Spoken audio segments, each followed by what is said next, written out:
श्री स्वामी समर्थ प्रेक्षकांनो, लपंडाव या मालिकेमध्ये आता मस्त असा सुंदर ट्विस्ट येताना आपल्याला पाहायला मिळणार आहे बरं का प्रेक्षकांनो. इतक्या दिवस सगळ्यांना वाटत होतं की तेजस्विनी मेली, तेजस्विनी या जगामध्ये नाही. अगदी सखीलाही तसंच वाटतंय. पण आता मालिकेमध्ये एक मोठा धमाका होणार आहे आणि तेजस्विनीची पुन्हा सखी आणि तेजस्विनीची भेट कशा प्रकारे होणार, शिवाय आपला कान्हा आणि त्याची माँ पोलिसांना एकावर एक पुरावे देत त्या सरकारला कशा प्रकारे पोलिसांच्या ताब्यात देणार आणि तेजस्विनीला पुन्हा एकदा न्याय मिळणार, हे सगळं मालिकेमध्ये आता आपल्याला पाहायला मिळणार आहे. आणि हे सगळं मालिकेमध्ये कशा प्रकारे घडणार आणि कोणामुळे घडणार, हे जर तुम्हाला जाणून घ्यायचं असेल तर तुम्ही आपला हा व्हिडिओ अगदी शेवटपर्यंत पहा, म्हणजे तुमच्या सगळं काही इकडे लक्षात येऊन जाईल. इकडे सखी कानाला फोन लावत असते, पण काय होत असतं काय माहिती. योगायोगाने का होईना इकडे सखीचा फोन कानाला लागत नाही. त्यांचा अचानक फोन कट होतो आणि म्हणजे इकडं आपल्या सखीच्या फोनची बॅटरी संपलेली असते आणि आता कबीरच्या हातात फोन असतो. कबीर विचार करतो की हा नंबर कोणाचा आहे. काल या नंबरवरून मला कॉल आला होता, पण मी हा नंबर रिसीवच केला नाही. तेव्हा आता इकडे कान्हा त्या फोनवर पुन्हा एकदा कॉल करून पाहतो आणि काय इकडे पूर्ण आवाज येतो आणि तो आवाज दुसरा तिसरा कोणाचा नसून तो असतो तेजस्विनीचा. तेजस्विनीचा आवाज मात्र कान्हा लगेच ओळखतो आणि फोन कट करतो. बोलतो की हा आवाज तर तेजस्विनीचा आहे. याचा अर्थ असा की तेजस्विनी जिवंत आहे. बरं का, आता इकडे तेजस्विनी ज्या बाईकडे राहत असते तिची मुलगी सारखी रडत असते आणि आता ती बाई बोलते की पुन्हा ही रडायला लागली, हिला नक्की काय झालं असेल. तेव्हा तेजस्विनी तिला सांगते की जा तिला एकदा बाहेर राऊंड मारून आण, म्हणजे बाळाला बरं वाटेल. तेव्हा ती बाई तेजस्विनीला बोलते की तुम्हाला कसं हो माहिती एवढं सगळं. आता ती निघून गेल्यावर आपली तेजू मनाशीच बोलत असते, मला कसं माहीत म्हणजे, अगं माझीही एक मुलगी आहे, कारण मी सुद्धा आई आहे. माझ्या सखीला कधी काय हवं असायचं, ती कधी रडायची आणि ती कशामुळे तिचं रडू थांबेन, हे सगळं मला अगदी तोंडपाठ झालं होतं. माझं माझ्या सखीवर खूप प्रेम होतं. पण सखी बाळा, आता आता आपली भेट कधी होईल कोणास ठाऊक, का होते की नाही काय माहिती. इकडे सखीलाही तिच्या आईची खूप आठवण येऊ लागलेली असते. आता ती तिच्या आईचा आणि तिचा लहानपणीचा फोटो घेते. हातात तो फोटो बघत तिला तिच्या अनेक आठवणींना उजाळा मिळालेला आपल्याला पाहायला मिळणार आहे. इकडे सखी फोटोला जवळ धरून बोलत असते, देवा पुढच्या जन्मी मला हीच आई पाहिजे असं तर आहेच, पण माझ्या आईला माझ्या पोटी जन्माला घाल. आमच्या दोघींचे जेवढं काही प्रेमाचे क्षण राहिले आहे ते सगळे मला आता भरून काढायचे आहे. मी माझ्या आईचं इतका लाड करेल, इतकी काळजी घेईल, इतकं प्रेम घेईल की बास रे बास. आई अगं तुझं ऋण या जन्मात फेडणं अशक्य आहे गं. देवाने ती संधी मला या जन्मात नाही दिली, पण पुढच्या जन्मात मी मात्र तुला माझ्या पोटी जन्माला घालेल आणि मी माझ्या मुलीचे म्हणजे तुझे खूप लाड करेल. इकडे सखी खूप भावूक झालेली असते. तिला तिच्या आईची खूप आठवण येत असते. मायलेकींचं नातं इतकं घट्ट असतं की दोघींनाही एकाच वेळी एकमेकींची एवढी आठवण येऊ लागलेली असते की बास रे बास. तर का प्रेक्षकांनो, दुसरीकडे कान्हाला त्या आवाजाच्या दिशेने शोध घ्यायचा असतो. कान्हाला काहीही करून तो फोन जिथं लागला होता आणि तेजस्विनी मॅडमचा जिथून आवाज आला त्या ठिकाणी आता कान्हाला कसंही करून पोचायचं असतं. बरं का, कान्हा इकडे खूप फास्ट गाडी चालवत भर पावसामध्ये भिजत इकडे तेजस्विनीच्या मागावर निघालेला आपल्याला पाहायला मिळणार आहे. दुसरीकडे या सरकारने तिच्या आईला ट्रॅप केलेलं असतं आणि तिला तेजस्विनी कुठं आहे तिचा पत्ता सांग म्हणून डायरेक्ट तिच्यावर आता इकडे गन रोखून धरलेली आपल्याला पाहायला मिळणार आहे. सरकारची आई अगदी तिच्यासारखीच लबाड असते. ती काही सरकारला तेजस्विनीचा पत्ता सांगत नसते. तरीही आता या दोघींमध्ये जास्तच टोकाचं इकडे विषय येतो. सरकारने आता आईवर जी काही बंदूक रोखून धरलेली असते, की आता इकडे सरकारची आई खूपच घाबरलेली असते. ती बोलते, "अगं बाई, सांगते ना कुठं आहे ती तेजस्विनी? थांब जरा, मला भीती वाटते. ती बंदूक आधी खाली घे बरं."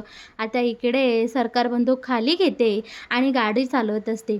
इकडे सरकार आणि कबीरची मोठी रेस लागलेली असते. कोण आधी तेजस्विनीपर्यंत पोहोचेल आणि तेजस्विनी नक्की कोणाला मिळेल, कोणाच्या हाती तेजस्विनी लागेल, अशा आता इकडे खूप मोठा जबरदस्त ट्विस्ट आपल्याला पाहायला मिळणार आहे.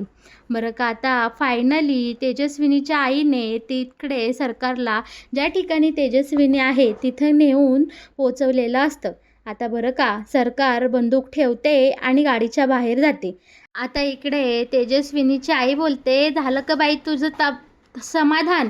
इथे आहे तेजस्विनी, जा जाऊन भेट. आता तरी मला जाऊ दे." आता इकडे सरकार तिला आईला गाडीमध्येच बसवते आणि तेजस्विनीच्या मागावर एक एक पायरी चढत वरती जाताना आपल्याला पाहायला मिळणार आहे. सरकारला आता ही जागा पाहून असं वाटतं, की याआधी मी या ठिकाणी आले तेव्हा मला असं वाटत होतं, की इथे कोणीतरी माझ्या जवळचं आहे. म्हणूनच इथं तेजस्विनी आहे, म्हणूनच कदाचित मला असं वाटत होतं. आता सरकार एक एक पायरी चढत वर जाते तेव्हा मध्येच तिच्या पायाला काचेची बाटली लागते आणि ती बाटली खाली पायऱ्यांनी घरंगळत येताना फुटताना आपल्या पाहायला मिळणार आहे. न डगमगता न थांबता सरकार इकडे तेजस्विनीच्या शोधावर वरती जाते. तिथे पाहते तर तिथं कोणीच नसतं. इकडे सरकार चवताळते आणि आवाज देते, "तेजस्विनी, तेजस्विनी, कुठं आहेस? कुठं लपलीस? बाहेर निघ, आत्ताच्या आत्ता बाहेर निघ." तेजस्विनीला इकडे सरकार आवाज देतच असते. तोपर्यंत पाठीमागे कुणीतरी आलेलं असतं आणि ते सरकारवर डायरेक्ट इकडे बंदूक रोखून उभं राहिलेले असतं. बरं का, जेव्हा सरकार वळून पाहते आणि बघते तर काय, तिच्यावर बंदूक रोखणारं दुसरं तिसरं कोणी नसून इथे सरकारची स्वतःची सख्खी आईच सरकारवर बंदूक रोखून उभी राहिलेली आपल्याला पाहायला मिळणार आहे. आता इकडे लगेच सरकारची आई बोलू लागते, की "तुझ्यामुळं माझी तेजस्विनी माझ्या हातची गेली. कुठं गेली बरं ती तेजस्विनी? तुझ्यामुळं हे सगळं झाले. ती एकतर माझ्या हातची निसटलीत." आता इकडे सरकारची आई सरकारवर धडाधड धडाधड गोळ्या चालवते आणि बघतात तर काय, इकडे त्या बंदुकीमध्ये एकही गोळी नसते. आता सरकार हसते आणि तिच्याजवळ असलेली बंदूक थेट आईवर रोखते आणि बोलते, की "तुला काय वाटलं गं? एकसारख्या सेम दिसणाऱ्या जर दोन बहिणी असू शकतात, तर एकसारख्या दिसणाऱ्या दोन गण असू शकत नाही. ती गण मुद्दामूनच मी माझ्या ड्रॉवरमध्ये ठेवलं. मला इकडे बघायचं होतं, की तू किती लॉयल आहेस, पण दिसली तुझी लॉयलिटी. अगं आई, तू जर माझ्यावर बंदूक चालवू शकते आणि तू माझ्याशी डबल गेम केलास. तेजस्विनी कुठं आहे? तू हे मला सांगितलं नाही." बरं का, आपल्याला असं वाटतं, की सरकार फक्त तिच्या आईला धमकावते. पण प्रेक्षकांनो, इथे घडतं प्रत्यक्षात वेगळंच. खुशाल सरकारने तिच्या आईवर धडाधड धडाधड असं डोक्यावर बंदूक रोखून गोळ्या झाडलेल्या आपल्याला आता पाहायला मिळणार आहे. आता इकडे या तेजस्विनीची आई धारातीर्थी पडलेली रक्ताच्या थारोळ्यात आपल्याला पाहायला मिळणार आहे. चक्क स्वतःच्या सख्ख्या मुलीनेच इकडे तिच्या आईला मारून टाकलेलं आपल्याला पाहायला मिळणार आहे. दुसरीकडे मात्र इथे तेजस्विनी नाही. मग नक्की तेजस्विनी गेली कुठे? तर प्रेक्षकांनो, तेजस्विनी ही आपल्या कबीरसोबत गेलेली आपल्याला पाहायला मिळणार आहे. बरं का, इकडे आता कबीरने या तेजस्विनीला एका सुरक्षित जागी नेऊन ठेवलेलं असतं आणि आता कबीर तेजस्विनीला प्रश्न विचारतो, की "तुम्ही जिवंत कशा?" तेव्हा आता इकडे तेजस्वी काही सांगणार तोच इकडे आता मा येते आणि मा बोलते, की "तेजस्विनीला मी वाचवलं आणि मी तिला इथे आणलं आहे. तेव्हा आता बरं का प्रेक्षकांनो, आपल्याला सगळ्यात महत्त्वाचा पडलेला प्रश्न तो म्हणजे की आपली ही जी तेजस्विनी आहे ती कबीरबरोबर इथे कशी काय आली. तर सरकार त्या ठिकाणी पोहोचण्याआधीच आपला कबीर तिथे पोहोचलेला असतो आणि आता इकडे तेजस्विनी कामत अशी हाक मारत कबीर तेजस्विनीला भेटतो आणि प्रश्न विचारतो की एवढ्या उंचावरून तुम्ही दरीमध्ये कोसळल्या पण तुम्ही जिवंत कशा. हा प्रश्न माझ्या मनाला जास्त वेळ पडला आहे आणि शिवाय तुम्ही जिवंत आहात तर तुम्ही सखीला भेटायला किंवा आमच्यासाठी तिकडे कामत हाऊसकडे आला का नाहीत. बरं का आता इकडे तेजस्विनी कानाच्या कोणत्याही प्रश्नाचं उत्तर देणार तोच त्यांना पायऱ्यावरून काचेची बाटली घरंगळताना ऐकू येते आणि लगेच आपला कबीर या तेजस्विनीला घेऊन तिथून निसटतो. आणि पुढे काय झालं प्रेक्षकांनो हे तर आपण आत्ताच पाठीमागं पाहिलं आहे. बरं का आता इकडे तेजस्विनी कबीरच्या कोणत्याही प्रश्नाचं उत्तर देणार तोच तिथे मा येते आणि मा बोलते की मी वाचवलं तेजस्विनीला त्या दरीतून.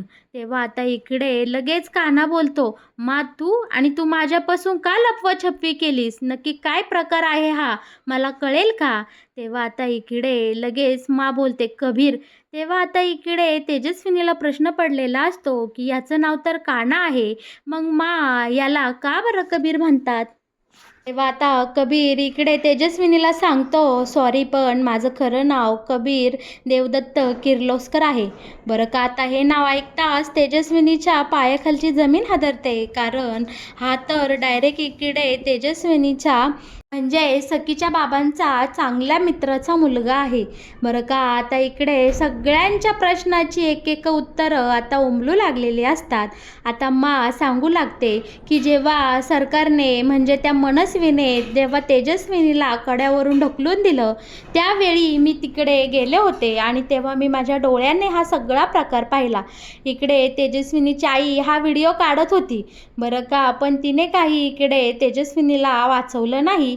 पण सरकारला जेव्हा वाटलं की तेजस्विनी खाली दरीमध्ये कोसळली त्यावेळी मी तिथे गेले आणि बरं का तो व्हिडिओ माझ्याकडंसुद्धा आहे की ज्या वेळेस ही सरकार आपल्या तेजस्विनीला दरीमध्ये ढकलत होती आणि तेव्हाच तिथल्या काही लोकांनी इकडे तेजस्विनीला वाचवलं आणि मी त्या ठिकाणी गेले.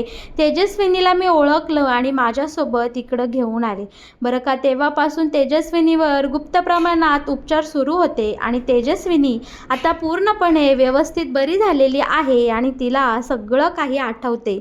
म्हणजे आता या सरकारचं सत्य आणि या सरकारचं जे काही भांडं आहे ते पोलिसांकडे फोडण्यासाठी योग्य वेळ आलेली आहे. आता माने कानाला सांगितलेलं असतं, मी सुद्धा योग्य वेळेची वाट पाहत होते. त्या सरकारमुळे आपल्यालाही खूप काही भोगावं लागलं आहे आणि आता या सगळ्याचा बदला आपल्याला घेता येणार आहे.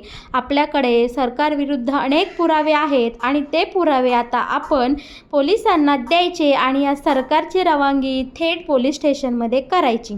आता बरं का इकडे तेजस्विनी मा आणि कबीरने एक भन्नाट असा प्लॅन इकडे आखलेला असतो.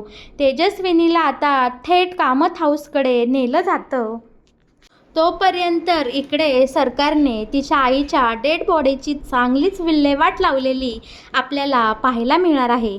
तिने तिथेच एक खड्डा घेऊन स्वतःच्या आईला पुरलं आणि लगेच त्या मृतदेहासोबतच ही सरकार बोलत असते की तू मला डिच करायला निघाली, तू मला तेजस्विनीपासून सगळा हा बोभाटा केलास. नक्की तेजस्विनी जिवंत आहे की नाही हे सत्य मात्र तू मला सांगितलं नाही, पण या सगळ्यामध्ये तू मला खूप फरफडून घेतलं. या सगळ्याची शिक्षा म्हणून आज तू इथे या खड्ड्यामध्ये लोटलेली आहेस. आणि आता इकडे स्वतःच्या आईला ही सरकार त्या ठिकाणी पुरते आणि आता तिथून गपचूप निघून जाते. बरं का तोपर्यंत इकडे कान्हा, सखी, तेजस्विनी या सगळ्यांनी पोलिसांना खबर केलेली असते आणि पोलिसांकडे रितसर तेजस्विनीने तिच्यावर जो काही जीवघेणा हल्ला झाला किंवा सरकारने तिला कशा पद्धतीने दरी ढकलून दिलं आणि मग ती वाचली आणि पुढे कसं आणि काय घडत गेलं हे सगळं जबानी आता पोलिसांना इकडे तेजस्विनीने दिलेली असते. आणि बरं का एवढंच करून तेजस्विनी आणि कबीर थांबत नाही तर सरकारविरुद्ध असंख्य पुरावे इकडे आता या दोघांनीही जमा केलेले असतात. आता माँसुद्धा यांच्यामध्ये या सगळ्या गटात सामील झालेली आपल्याला पाहायला मिळणार आहे. आणि आता पोलीस इकडे कामत हाऊसला येतात आणि या चौघांनी मिळून सरकारच्या विरोधात जो काही सापळा इकडे रचलेला असतो, त्या सापळ्यामध्ये आता सरकार अडकताना आपल्याला पाहायला मिळणार आहे. आणि बरं का प्रेक्षकांनो, आपण सगळे ज्या क्षणाची आत्तापर्यंत आतुरतेने वाट पाहत होतो, तो क्षण आता आलेला आहे. आणि फायनली पोलिसांनी या सरकारला फरफडत आता पोलीस स्टेशनला घेऊन जाताना आपल्याला पाहायला मिळणार आहे. आणि इकडे आता आपल्या तेजस्विनीला खऱ्या अर्थाने न्याय मिळालेला आपल्याला पाहायला मिळणार आहे. या तेजस्विनीचा आता सगळ्यातून मुक्ती झालेली आपल्याला पाहायला मिळणार आहे. आणि सखी आणि तिच्या आईची गोड भेट, शिवाय कानाने जे काही बोललं ते सगळं खरं करून दाखवलेलं इथे आपल्याला पाहायला मिळणार आहे. तर मग प्रेक्षकांनो, कसा वाटला तुम्हाला लपंडाव या मालिकेत येणारा हा नवीन ट्विस्ट? या मालिकेमध्ये येणारे असेच नवनवीन ट्विस्ट जर तुम्हाला जाणून घ्यायचे असतील तर तुम्ही आपल्या या चॅनलला नक्की सबस्क्राईब करा. आणि हो, आपल्या व्हिडिओला लाईक केल्याशिवाय अजिबात कुठे जाऊ नका. धन्यवाद.